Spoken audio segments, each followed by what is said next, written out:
Welcome back class. इस videos में हम लोग federal government versus unity form of government को पढ़ते हैं। ठीक है, तो दोनों में डिफरेंस क्या होता है और दोनों क्या क्या है। ठीक है, तो सबसे पहले फेडरल गवर्नमेंट, फेडरल का मतलब होता है जहाँ पे दो या दो से ज़्यादा गवर्नमेंट हो, तो ड्यूअल पावर है। ठीक है, लाइक सेंटर एंड स्टेट। ठीक है, तो ये हो गया फेडरल फॉर्म ऑफ गवर्नमेंट जहाँ पे दो या दो से ज़्यादा गवर्नमेंट हो। ठीक है, उसके बाद है इसका जो कॉन्स्टिट्यूशन होता है रिटन होता है। रिटन होने का ये कारण उसको ऐसे याद कर सकते हैं क्योंकि जहाँ पे दो या दो से ज़्यादा, तो जो पावर का डिवीजन है, कौन सा सेंटर के अंदर में कौन सा स्टेट का पावर है, वो कैसे पता चलेगा जब तक रिटन नहीं होगा। अदरवाइज क्लासेस बहुत होगा, इसलिए रिटन कॉन्स्टिट्यूशन होना बहुत ज़्यादा ज़रूरी है फेडरल फॉर्म ऑफ गवर्नमेंट में। ठीक है, उसके बाद डिवीजन ऑफ पावर, वही मैंने बताया रिटन फॉर्म क्यों जरूरी है, क्योंकि डिवीजन ऑफ पावर्स होना चाहिए, पता होना चाहिए कि कौन सा पावर किसके लिए ज़रूरी है, कौन सा सेंटर का सब्जेक्ट है, कौन सा स्टेट का सब्जेक्ट है। फॉर एग्जांपल जैसे फॉरेन पॉलिसी है, डिफेंस है, ये सेंटर का सब्जेक्ट है, लेकिन पुलिस वो स्टेट का है। ठीक है, तो ये हम लोग को समझना जरूरी है कि सेंटर का कौन सा पावर है और स्टेट का कौन सा पावर है। तो ये फेडरल फॉर्म ऑफ गवर्नमेंट में है।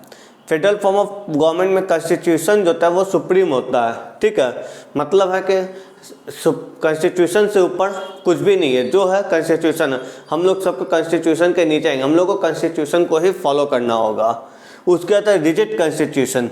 रिजिड होने का मतलब है कि जैसे अमेंडमेंट है, जो कि मैंने डिस्कस किया था आर्टिकल 368 ऑफ इंडियन कॉन्स्टिट्यूशन, जब वो कॉन्स्टिट्यूशन को अमेंडमेंट करने में मदद करता है। ठीक है, लेकिन जनरली हमारा इंडियन कॉन्स्टिट्यूशन जो है वो फेडरल कॉन्स्टिट्यूशन तो है, लेकिन यूनिटरी बायस है उसमें, मतलब कि यूनियन की ओर ज़्यादा वो टिल्टेड है।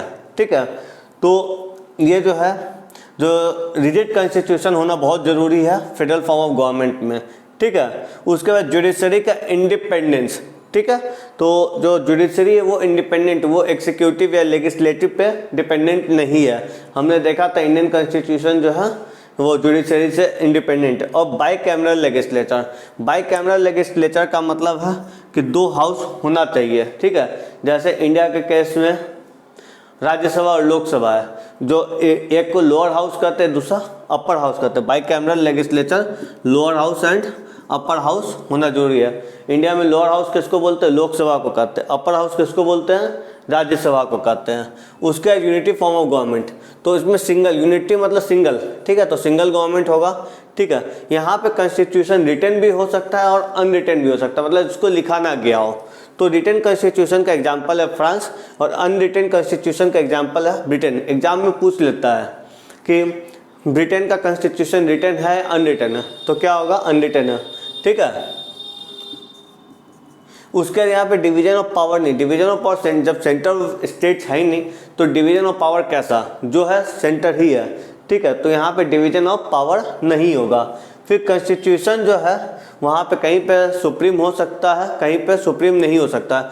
फॉर एग्जांपल जापान में यहाँ पे कॉन्स्टिट्यूशन ही सबसे ऊपर है, उसके बाद ही वहाँ का गवर्नमेंट है। लेकिन ब्रिटेन में जो वहाँ का जो पार्लियामेंट है वो ऊपर है, तो यहाँ पे अनरिटन है। ठीक है, इसीलिए यहाँ पे कॉन्स्टिट्यूशन सुप्रीम नहीं है। ठीक है, उसके अलावा कॉन्स्टिट्यूशन रिजिड हो सकता है। रिजिड मतलब जिसको हम लोग इजीली अमेंड नहीं कर सकते, तो उसका एग्जांपल क्या है? फ्रांस है। और कॉन्स्टिट्यूशन फ्लेक्सिबल भी हो सकता है यूनिटी फॉर्म ऑफ गवर्नमेंट में। ठीक है, तो इसका एग्जांपल क्या है? ब्रिटेन है, मतलब यहाँ पे अमेंडमेंट हो सकता है। ठीक है, जुडिशरी इंडिपेंडेंट भी हो सकता है और इंडिपेंडेंट नहीं भी हो सकता। कोई फिक्स नहीं कि जुडिशरी इंडिपेंडेंट हो, कुछ काफ़ी देश है वहाँ पर जुडिशरी जो वहाँ का गवर्नमेंट जो बोलता है वही करता है। ठीक है, और जो लेजिस्लेचर वो बाई कैमरल मतलब अगेन दो हाउस होना चाहिए, अपर और लोअर हाउस। तो उसका एग्जांपल है ब्रिटेन, यहाँ पे दो हाउस है, लेकिन यूनिकैमरल भी हो सकता है, जिसका एग्जांपल है चाइना। ठीक है, तो एक बार इंडिविजुअल हमने देख लिया यूनिटी फॉर्म ऑफ गवर्नमेंट क्या होता है और फेडरल फॉर्म ऑफ गवर्नमेंट क्या होता है, एक बार डिफरेंस देख लेते हैं। फेडरल में दो पावर होना चाहिए, यहाँ पे सिंगल गवर्नमेंट होना है। Dual power, single government. ठीक है, रिटन कॉन्स्टिट्यूशन होगा फेडरल में, और यूनिटी में रिटन भी हो सकता है, जिसका एग्जांपल फ्रांस है, और अनरिटन भी हो सकता है, जिसका एग्जांपल ब्रिटेन है। फिर उसका जो डिवीजन ऑफ पावर है, चूँकि यहाँ पे दो फॉर्म ऑफ गवर्नमेंट है, सेंटर एंड स्टेट, तो डिवीजन ऑफ पावर है, लेकिन यहाँ पे एक भी नहीं है, एक ही है सॉरी, तो डिवीजन ऑफ पावर नहीं होगा। फिर supremacy of the constitution, constitution he head है।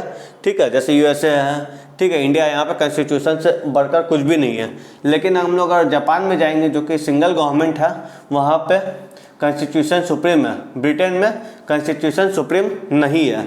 फिर जो फेडरल फॉर्म ऑफ गवर्नमेंट है वहाँ पे जनरली रिजिड कॉन्स्टिट्यूशन होता है, ठीक है।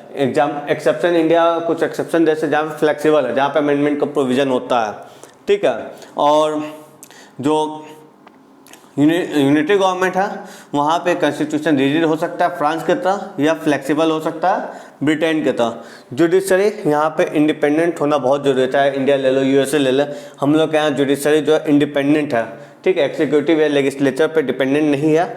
लेकिन जो यूनिटी फॉर्म ऑफ गवर्नमेंट वहाँ पे इंडिपेंडेंट भी हो सकता है और वहाँ पे डिपेंडेंट भी हो सकता है।